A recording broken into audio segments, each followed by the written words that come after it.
حسن فاطمہ علی حیدر ہمارے بگڑے ہوئے کام دے بنا یا رب. بسم اللہ الرحمن الرحیم. السلام علیکم ورحمۃ اللہ وبرکاتہ. آپ کے مسائل کا حل قرآن و حدیث کی روشنی میں لے کر آپ کی خدمت میں ایک بار پھر مخاطب ہوں. میں ہوں بابر پٹھان القاسمی اور میرے ساتھ ہے مفتی عبد الرحیم بلالی صاحب. السلام علیکم ورحمۃ اللہ. مفتی صاحب. وعلیکم السلام ورحمۃ اللہ وبرکاتہ. مفتی صاحب اس پروگرام میں کچھ سوالات آئے ہیں. پہلے سوال کو لیتے ہیں. یہ گاندربل سے آیا ہے سوال. مولانا نثار صاحب یہ کہتے ہیں اگر مگنی کی محفل ہو اس میں مہر وغیرہ طے ہو گیا ہو تو اس حال میں اس کے گھر والے جو لڑکی کے ہیں وہ دوسری جگہ پہ کہیں رشتہ اس کا کر رہے ہیں تو ہو جائے گا؟ بسم اللہ الرحمن الرحیم. الحمد للہ کفا وسلام علی عبادہ الذین اصطفی. اما بعد. میں آپ حضرات کا تہہ دل سے شکر گزار ہوں کہ آپ نے پھر مجھے اس بابرکت مجلس میں شرکت کا موقع عنایت فرمایا. تو الغرض سوال یہ پوچھ رہے ہیں کہ ایک جگہ پہ دو گھر والے مل جل کر بیٹھ کے اور نکاح کے سلسلے میں رشتہ طے کرنے کے سلسلے میں بات چیت ہوئی، یعنی وعدے نکاح کیا انہوں نے. اور اس وعدے نکاح میں کیا ہوا، یعنی لڑکے والوں نے جو ہے لڑکی والوں سے وعدہ کیا کہ ہم آپس میں کیا کریں گے، رشتہ کریں گے. تو یہ وعدے نکاح کہلاتا ہے. اور اس میں مہر وغیرہ بھی انہوں نے متعین کر لیا. تو کیا وعدے نکاح کرنے سے یا مہر متعین کرنے سے نکاح ہو جائے گا یا نہیں؟ اس میں کچھ مہر ادا بھی ہو گیا 5,000. اگر مہر ادا ہوا ہے یا نہیں ہوا، البتہ مہر متعین ہو گیا، یعنی وعدے نکاح میں بہت سارے معاملات طے ہوئے ہیں، یعنی مہر متعین ہوا ہے یا ڈیٹ تک بھی متعین ہوا ہے، لیکن ابھی نکاح نہیں ہوا ہے. جی شرعی نکاح ابھی نہیں ہوا ہے. تو اصول یہی ہے کہ وعدے نکاح یا منگنی وغیرہ جو ہوتی ہے یہ نکاح نہیں کہلاتا ہے. جی وعدہ خلافی عام حالات میں کرنا ناجائز ہے. یعنی نبی اکرم صلی اللہ علیہ وسلم نے فرمایا کہ منافق کی 3 علامات ہیں. ان میں سے ایک علامت یہ ہے وَإِذَا وَعَدَ أَخْلَفَ، کہ جب وہ کسی سے وعدہ کرتا ہے تو اس میں وعدہ خلافی کرتا ہے. جی تو وعدہ کسی سے کر لیں، نکاح کا معاملہ ہو یا کوئی اور معاملہ ہو، تو بہرحال بغیر کسی شرعی عذر کے وعدہ خلافی کرنا یہ گناہ کبیرہ ہے، یعنی بہت بڑا گناہ اس کو سمجھا جاتا ہے. جی لیکن اب اگر کہیں مجبوری ہو، مثلا یہ رشتہ کہیں طے کر لیا اور منگنی ہو گئی، مہر وغیرہ بھی متعین اس کے اندر ہو گیا، لیکن کسی وجہ سے جہاں رشتہ طے ہوا ہے کہ وہ یہ کہہ رہے ہیں کہ اب ہم کسی دوسری جگہ نکاح کریں گے، یا مثلا لڑکی نے انکار کر لیا وہاں رشتہ کرنے سے، نکاح کرنے سے، یا لڑکے ہی انکار کر رہا ہے کہ مجھے وہاں نکاح نہیں کرنا ہے، لیکن یہاں سے وعدے نکاح ہو چکا ہے.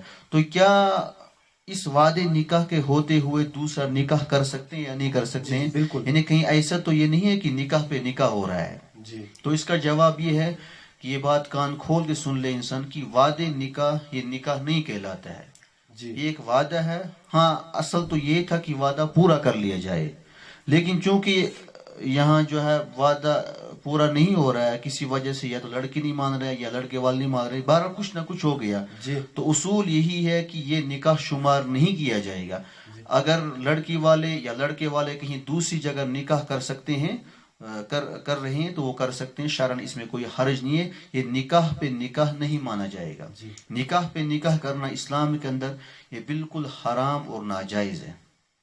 یعنی ایک نکاح کے ہوتے ہوئے یعنی دوسرا نکاح کرنا عورت کے لیے، مرد تو بیک وقت 4 نکاح کر سکتا ہے، البتہ عورت کا اگر نکاح ہوا ہے کسی جگہ پہ، ٹھیک شرعی نکاح ہو گیا، تو اس نکاح کی موجودگی میں یا عدت کے دوران وہ دوسرا نکاح نہیں کر سکتی ہے، اس کو نکاح شمار ہی نہیں کیا جائے گا. مثلا میں آپ کو سمجھانے کے لیے کہوں گا، ایک جگہ میاں بیوی میں جو اختلاف ہو گیا اور شوہر نے جو ہے بیوی کو طلاق دے دی، ٹھیک. اب دوران عدت اب چونکہ اس کو حکم تھا کہ طلاق کے بعد جو ہے 3 حیض یہ گزارے، 3 ماہواری گزرنے کے بعد جو ہے یہ کسی دوسری جگہ آپ نکاح کر سکتی ہے. تو ان 3 مہینوں کے اندر جب تک نہ 3 پیریڈ اس کے پار ہو جائیں، ان 3 مہینوں کے اندر یہ کسی دوسری جگہ بھی نکاح وغیرہ نہیں کر سکتی ہے، کیونکہ من وجن جب تک یہ عدت کے اندر ہے تو من وجن شوہر سے اس کا نکاح ابھی موجود ہے. جی. تو اس نکاح کے موجود ہونے کی صورت میں دوسرا نکاح اس عورت کے لیے کرنا کیا ہے؟ حرام ہے. تو خلاصے سوال کے جواب کا یہی ہے، یعنی منگنی یا وعدے نکاح یہ نکاح نہیں کہلاتا ہے، یہ ایک وعدہ ہوتا ہے. جی. اگر کہیں انکار ہو جائے اس نکاح رشتہ چونکہ ہو چکا ہے، انکار کر دے کوئی تو اس میں کوئی حرج نہیں. انکار کرنا بغیر کسی عذر کے جو ہے گناہ ہے. البتہ وہ لڑکی یا لڑکا دوسری جگہ نکاح کر سکتے ہیں. پھر جو آپس میں جو لین دین کا معاملہ ہے وہ خود ہی جو ہے برادری طور پر بیٹھ جائیں گے، اور کیا کس انداز کے انہیں تحفے تحائف آپس میں دیے ہوں گے، کیا وہ ہدیہ دیے ہیں یا ایسے فی الحال دیے استعمال کے لیے، تو برادری طور پر اس کا فیصلہ کیا جائے گا اسی وقت موقع مال کو دیکھ کر. جی. تو یہ نکاح نہیں کہلائے گا. فی الحال جو سوال میں کہا گیا ہے کہ منگنی ہوئی ہے، اس میں مہر بھی متعین ہوا ہے، تو اس مہر کے متعین کرنے سے نکاح نہیں ہوتا ہے، یا ادا کرنے سے نکاح نہیں ہوتا ہے، بلکہ نکاح نام ہے گواہوں کی موجودگی میں جو ہے شرعی نکاح کیا جائے، وہ ایجاب و قبول کیا جائے، یعنی لڑکی کی طرف سے ایجاب ہو اور لڑکے کی طرف سے قبول ہو، یعنی ایجاب و قبول شرعی گواہوں کی موجودگی میں نکاح ہو باضابطہ اور خطبہ نکاح پڑھا جائے، تب جا کر نکاح ہو سکتا ہے. اس کے علاوہ اگر مہر بھی متعین کر لیا، تحفے تحائف بھیج دیے گئے، وعدے بھی ہو گئے، لیکن نکاح نہیں ہوا تو وہ نکاح نہیں کہلائے گا. وہ مانو کہ منگنی کی ہی محفل کہلائے گی. ہاں، وہ منگنی ہی کی محفل کہلائے گی اور وعدے نکاح کی محفل کہلائے گی، وہ جو ہے نکاح کی مجلس نہیں کہلائے گی. لہٰذا اگر دوسری جگہ نکاح کرنا چاہیں اس رشتے کو توڑ کر تو کر سکتے ہیں. جی. اور دوسرا ایک سوال آیا ہے، یہ بھی گاندربل سے یہی کرتے ہیں مولوی نثار صاحب، کہ نکاح پڑھنے والا اجرت لے سکتا ہے. نکاح چونکہ ایک عبادت ہے، اگر کوئی انسان اپنی طرف سے نکاح پڑھانے والے کو اجرت دے دے یا ہدیہ وغیرہ دے دے تو اس میں کوئی حرج کی بات نہیں ہے. یعنی نکاح پڑھانے والے کا اجرت لینا یا ہدیہ لینا یہ درست ہے. جی. اور ایک سوال آیا ہے کہ اگر شوہر کسی کا ظالم ہو تو اس حال میں عورت کیا کرے گی، کیونکہ اس کے پاس کوئی اختیارات نہیں ہوتے طلاق دینے کے، کیونکہ وہ مرد ہی کے پاس ہوتے، تو اس حال میں کیا کرے گی عورت بیچاری؟ بڑا اہم سوال ہے یہ. یعنی شوہر کو اسلام نے جو ہے طلاق کا اختیار دیا ہے، اور عورت کو جو ہے کسی بھی حال میں شوہر نے اسلام نے جو ہے طلاق کا اختیار نہیں دیا ہے. اب اگر اختلاف ہو گیا میاں بیوی کے درمیان، شدید اختلاف ہو گیا، تو کتنا اختلاف ہم برداشت کر سکتے ہیں؟ قرآن کریم نے کچھ اصول آداب سکھلائے. سب سے پہلی بات یہ ہے کہ اختلاف کا ہو جانا یہ کوئی مضر نہیں ہے، یہ کوئی عیب نہیں ہے. جی. اختلاف ہو سکتا ہے، جی. اختلاف ہو سکتا ہے، کیونکہ دونوں انسان ہیں اور ایک کی سوچ کچھ ہے، دوسرے کی سوچ کچھ ہے. جب انسان کی شکل و صورت برابر نہیں، جب انسان کے اعضاء ایک دوسرے سے ملتے جلتے نہیں، تو ظاہر سی بات ہے ایک دوسرے کا مزاج، ایک دوسرے کی سوچ، ایک دوسرے کا فہم بھی مختلف ہو سکتا ہے. جی. تو ان چیزوں کے مختلف ہونے کی وجہ سے دو آدمیوں کے درمیان یا میاں بیوی کے درمیان اختلاف ہو سکتا ہے. جی. لیکن کہاں تک یہ اختلاف جو ہے برداشت کیا جائے گا، شوہر کی طرف سے ہو یا بیوی کی طرف سے ہو؟ تو قرآن کریم نے کچھ اصول آداب بیان کیے ہیں کہ اگر شوہر کو لگ رہا ہے کہ میری بیوی نافرمان ہے تو اس صورت میں 4 پہلو اختیار کیے جا سکتے ہیں. جی. نمبر 1، قرآن کریم نے کہا فَعِظُوهُنَّ. سب سے پہلے اگر آپ کی بیوی نافرمان ہے، جی. لیکن دیکھنا یہ ہے کہ نافرمانی کس وجہ سے ہو رہی ہے، کیا صحیح نافرمانی ہے یا بیجا نافرمانی ہے. کبھی ایسا بھی ہو سکتا ہے کہ شوہر کوئی ناجائز مطالبہ بیوی سے کرتا ہے تو بیوی بیچاری نہیں مانتی ہے وہ. جی. تو اس صورت میں جو ہے بیوی کو نافرمان نہیں کہا جائے گا. مثلا شوہر مجبور کر رہا ہے بیوی کو کسی ایسی جگہ پر جانے کے لیے, کسی ایسی محفل میں جانے کے لیے جہاں بے پردگی کی ہے, بے حیائی اور بے شرمی کا بازار گرم ہے, جی اور شوہر جو ہے اس کو کہہ رہا ہے کہ وہاں چونکہ میرے دوست وغیرہ آپ کو وہاں جانا ضروری ہے. جی اب اگر بیوی یہاں انکار کرتی ہے اس کے جانے سے تو بیوی حق پر ہے, یعنی اس کو نافرمان نہیں کہا جائے گا. تو خلاصہ کلام یعنی اختلاف کا ہو جانا یقینی ہے. اگر میاں بیوی کے درمیان انبن ہوگی, یعنی ناچاکی ہو گئی, اختلاف ہو گیا, تو قرآن کریم نے کچھ اصول بیان کیے ہیں. سب سے پہلے مرد یہ سوچے کہ یہ ایک عورت ہے, جی اس کے بھی کچھ اختیارات ہیں, اس کے بھی کچھ حقوق ہیں, اس کے بھی کچھ جذبات ہیں, اس کے بھی کچھ خیالات ہیں. میں کس حد تک اس کے اختیارات کی جو ہے پاسداری کرتا ہوں, اس کی سوچ کی پاسداری کرتا ہوں, اس کے جذبات کو کس حد تک میں جو ہے اس کے جذبات کا لحاظ رکھتا ہوں. کہیں ایسا تو نہیں کہ میں یہ چاہ رہا ہوں کہ 100% بیوی میری ہی مان کر چلے, یا جو میں سوچوں وہی میری بیوی کی بھی سوچ ہو, جو میرا خیال ہو وہی میری بیوی کا خیال ہو. ایسا نہیں ہے, اختلاف ہو سکتا ہے. جی تو قرآن نے کہا اگر اختلاف ہو جائے تو فَعِزُوهُنَّ, یعنی ان بیویوں کو کیا کرو, نصیحت کرو. بہت نرمی سے سمجھائے انسان, نصیحت واض و نصیحت کرے کہ یہ آپ کے اندر خامی ہے, اس بنا پر ہمیں اختلاف ہو جاتا ہے. اگر بیوی اس نصیحت سے بھی باز نہ آئی تو قرآن نے دوسرا اصول بیان کیا, وَاحْجُرُوهُنَّ فِي الْمَضَاجِعِ, تو بستر اس کا اپنے سے کیا کر دو, الگ کر دو, یعنی بستر کر دو الگ اس سے. یہاں قرآن نے یہ نہیں کہا کہ مکان ہی چھوڑ کر بھاگ جاؤ, یا اس کو ایک مکان میں بند کر دو, یا کسی دوسرے کمرے میں اس کو بھیج دے. نہیں, قرآن نے ایک زبردست حکمت والی بات کی ہے, یعنی اس کا بستر اپنے بستر سے کیا کر دو, الگ کر دو. ہو سکتا ہے اس سے وہ باز آ جائے. وَاحْجُرُوهُنَّ فِي الْمَضَاجِعِ.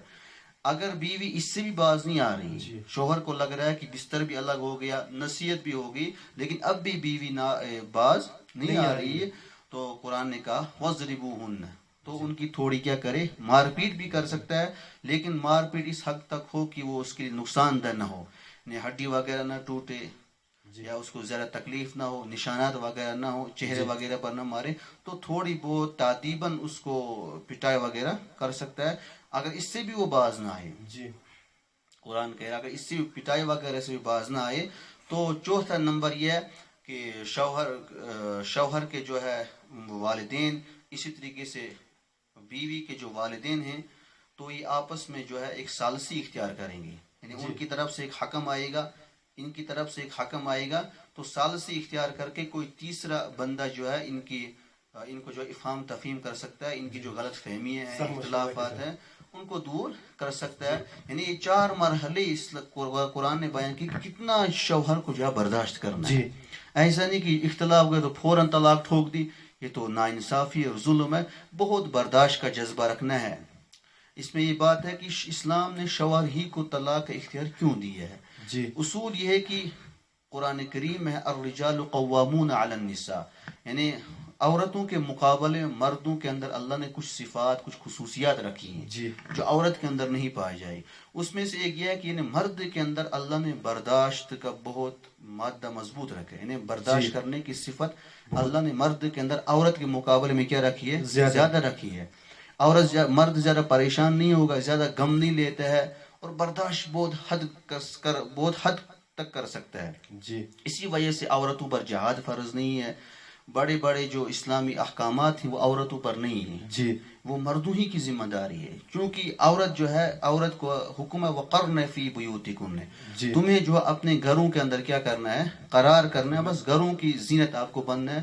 باقی کھانے پینے, کمائی وغیرہ کا مسئلہ ہے, بازاری لین دین ہے, دوسری ملازمتیں ہیں, اور دیگر چیزیں ہیں, مقدمات ہیں, فیصلہ جاتے ہیں, یہ عورتیں, اسلام نے عورتوں کو اس کی اجازت نہیں دی ہے. چونکہ عورتوں کا وہ دل کمزور ہوتا ہے, ان کی سوچ بھی کسی حد تک ناقص سی ہوتی ہے, ان کا مزاج نرم ہوتا ہے. وہ کسی بھی جو ہے بڑے سے بڑے مسئلے کو جو ہے کہیں شرارت کرنی ہو یا غصہ دکھانا ہو تو وہاں وہ نرمی دکھائے گی, یا کسی پر رحم آ جائے گا وغیرہ وغیرہ. تو قرآن کریم نے بڑے اصول اور حکمت سے جو ہے اس مرد کو ہی طلاق کا اختیار دیا ہے. کیوں مرد بہت حد تک کیا کر سکتا ہے, برداشت کر سکتا ہے. یعنی یہ 4 منزلیں وہ طے کر سکتا ہے. نصیحت بھی کرے گا, بستر بھی الگ کرے گا, پٹائی بھی ہو جائے گی, اور والدین سے رابطے بھی کریں گے، لیکن عورت اتنا برداشت نہیں کر سکتی. آپ کا تجربہ بھی ہوگا، اور ذرا سی بات عورت کو ٹیڑھی لگ جائے تو فوراً وہ جذبات میں آ جائے گی اور ہزاروں طلاقیں ایک ساتھ شوہر پر ٹھوک دے گی. بالکل صحیح ہے. صحیح بات ہے. لیکن مرد بڑا حساس ہوتا ہے. جی مرد کیا ہوتا ہے؟ بڑا حساس. اسی وجہ سے اسلام نے مرد ہوئی کو کیا دیا ہے؟ طلاق کا اختیار دیا. بہرحال اگر ان 4 چیزوں کے بعد بھی، جی ان 4 مرحلوں کے بعد بھی عورت باز نہ آئی تو قرآن کریم نے کہا تو اب اس کو ایک طلاق دے دو. ایک طلاق دے دو. یعنی اگر اختلاف دور نہیں ہو سکتا ہے، دن بر دن اختلاف بڑھتے ہی جا رہے ہیں اور ساری تدبیریں فیل ہو رہی، تو اسلام نے مرد کو کہا اب تم اپنے اختیار استعمال کر لو، یعنی ایک طلاق اس کو دے دو. کیا دے دو؟ جی ایک طلاق دے دو. یعنی دیکھو یہاں بھی اسلام نے کوئی ظلم نہیں کیا. ظلم نہیں کیا. پہلے آج تک کے 4 اصول بیان کیے. کتنا صبر دل. بالکل ٹھیک، اختیار تو دیا، لیکن سوچنے کس انداز کا اختیار دیا ہے مرد کو. تو قرآن نے کہا بھائی 2-3 طلاقیں مت دے دو. جی یہ مرد 3 طلاق بھی دے سکتا ہے، 2 طلاق بھی دے سکتا ہے، 1 طلاق بھی، لیکن قرآن نے کہا ایک ہی طلاق دے دو. کیا دے دو؟ ایک ہی طلاق. اور وہ بھی طلاق رجی دے دو. طلاق رجی مطلب ایسی طلاق جس میں وہ فوراً رجوع بھی کر سکتا ہے، جی واپس آ سکتا ہے. لہٰذا سوچ سمجھ کے کیا دے دو؟ ایک ہی طلاق دے دو. اور ایسے طہور میں طلاق دے دو جس میں اس کے ساتھ ہم بستری نہ کی ہو. جی اب جب ایک طلاق آپ نے اس کو دے دی، ایک طلاق اسے دے، آپ نے شوہر نے بیوی کو دے دی، اور جو ہی عدت مکمل ہو جائے گی خود بخود اس کے نکاح سے کیا ہو جائے گی؟ جدا ہو جائے گی. تو الغرض اللہ نے جو ہے مردوں کو ہی طلاق کا اختیار دیا ہے، تو مرد اس کو سوچ سمجھ کے کیا کریں؟ اختیار کریں. 3 طلاق دینا بیک وقت یہ صحیح نہیں ہے. اگر کسی نے 3 طلاق دے بھی دی تو 3 طلاق واقع ہو جائیں گی. یعنی 3 طلاق کے بعد مرد کے لیے بیوی ہمیشہ کے لیے حرام ہو جاتی ہے. جی 3 طلاق کی وجہ سے. البتہ 1 یا 2 طلاق میں رجی ہوں تو اس میں جو ہے پھر سے نکاح وغیرہ کر سکتا ہے، رجعت وغیرہ کر سکتا ہے. لیکن اگر شوہر ظالم ہو، جابر ہو، تو کیا اس صورت میں بیوی کو کوئی راستہ اسلام نے دیا ہے چھٹکارے کا؟ جی ٹھیک. تو ایک صورت اسلام نے بیان کی ہے، یعنی عورت جو ہے مرد کو جو ہے طلاق لینے پر کیا کرے؟ مجبور کرے، آمادہ کرے، تیار کرے. یعنی اگر مرد طلاق نہیں دے رہا ہے، یہاں سے اس کو چھوڑنے کے لیے بھی تیار نہیں ہے اور ظلم و جبر بھی جاری ہے، تو اس سلسلے میں قرآن نے کہا تو عورت کو چاہیے کہ وہ شوہر سے مطالبہ کرے کہ مجھے کیا دے دو؟ طلاق دے دو. اس صورت میں یہ ہوگا یعنی طلاق کو وہ یعنی عورت جو ہے اس سے بالعوض طلاق لے رہی ہے، یعنی کوئی معاوضہ دے کر کیا لے گی؟ طلاق لے گی. یعنی اس میں یہ کہا جائے گا کہ شوہر کو چاہے تو پہلے یعنی چونکہ شوہر ظالم بنا ہے تو انسانیت کے ناطے وہ فری میں اس کو کیا دے دے؟ طلاق، تاکہ وہ بیچاری بھی اپنی زندگی گزارے. اگر وہ طلاق نہیں دے رہا ہے اور چھوڑ بھی نہیں رہا ہے تو اسلام نے عورت کو کہا اس سے جو آپ طلاق مانگو. جی اب اگر شوہر مطالبہ کرتا ہے کہ مجھے مہر وغیرہ واپس دے دو تو ٹھیک ہے، مہر واپس دے دیا جائے گا. اس کے علاوہ بھی شوہر کچھ مانگتے تو ٹھیک ہے، مانگ لو، لیکن اسلام نے اس کو پسند نہیں کیا ہے. یعنی اصول تو یہ ہے کہ اتنا عرصہ آپ کے ساتھ زندگی گزاری تو فری میں طلاق دے دے. اگر شوہر طلاق نہیں دے رہا تو چلو مہر ہی واپس لے کر طلاق دے دے. تو ڈیمانڈ وغیرہ یہ کرنا بھی صحیح نہیں ہے. تو خلاصے کلام، طلاق کا اختیار اللہ نے مردوں ہی کو دیا ہے، لیکن بہت سوچ سمجھ کے انسان کو اس میں بڑا ہوشیار رہنا چاہیے کہ کس وقت طلاق دی جائے اور کب، کن وجوہات کی بنا پر طلاق دی جائے اور کب دی جائے اور کیسے دی جائے. ایک انسان کو ان چیزوں کو سیکھنے کی ضرورت ہے اور سمجھنے کی ضرورت ہے. مرد حضرات بھی جو ہے اپنی بیویوں کے حقوق اچھی طریقے سے ادا کریں، اور بیویاں بھی جو ہے اپنے شوہروں کی کیا کریں؟ فرما برداری کریں، اطاعت کریں، ان کی جو ہے ان کی رہبری میں رہ کر اپنی زندگی گزاریں. انشاءاللہ اسی میں خیر ہے. جی اور ایک سوال آیا ہے، یہ ہے خان واحد، یہ کہتے ہیں اگر قرآن پڑھنے کے لیے کہیں دور درسگاہ میں جائے تو اس حال میں اگر آتے ہوئے یا جاتے ہوئے وضو ٹوٹ جائے تو قرآن پاک ہاتھ میں، تو اس حال میں کیا کرے گا کہ پانی وغیرہ نہ ہو؟ اصل یہی ہے کہ قرآن کریم یہ مقدس و بابرکت اور پاکیزہ کتاب ہے، اس کو بغیر وضو کے انسان نہ چھوئے. قرآن کریم میں لا یمسہ الا المطہرون، یعنی پاک انسان ہی اس کو کیا کرے، چھوئے. یعنی بے وضو قرآن پاک کو چھونا اور ہاتھ لگانا جائز نہیں ہے. البتہ بے وضو قرآن پاک کو پڑھ سکتے ہیں، اس کی تلاوت کر سکتے ہیں، لیکن زبانی ہاتھ وغیرہ لگانے کی اجازت نہیں ہے.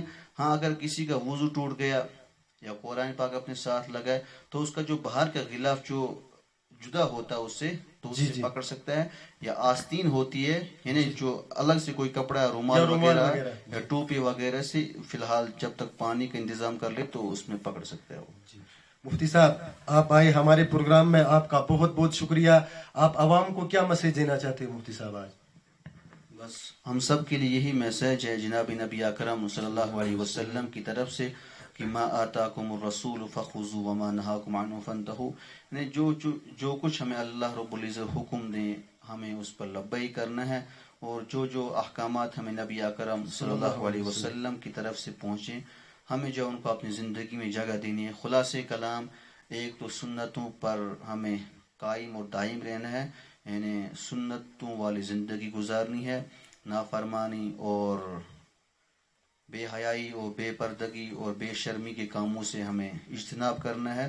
یعنی اللہ کے نبی صلی اللہ علیہ وسلم اور اللہ رب العزت جن چیزوں کے کرنے سے کاموں سے خوش ہوتے ہیں ہمیں وہی کام کرنے ہیں، اور جن چیزوں سے اسلام نے منع کیا ہے، روکا ہے، اللہ کے نبی نے منع کیا ہے یا اسلام کی نظر میں وہ گناہ کبیرہ سمجھے جاتے ہیں، نافرمانی سمجھی جاتی ہیں، ہم سب کو ان سے اجتناب کرنے کی بہت ضرورت ہے، اور ہمیشہ توبہ استغفار میں رہ کر اپنی زندگی گزاریں. وآخر دعوانا الحمدللہ رب العالمین. مزید اسلامک ویڈیوز دیکھنے کے لیے سبسکرائب کریں ہمارے چینل بابر خان القاسمی کو، اور ہاں اس ویڈیو کو لائک اور شیئر کرنا نہ بھولیں.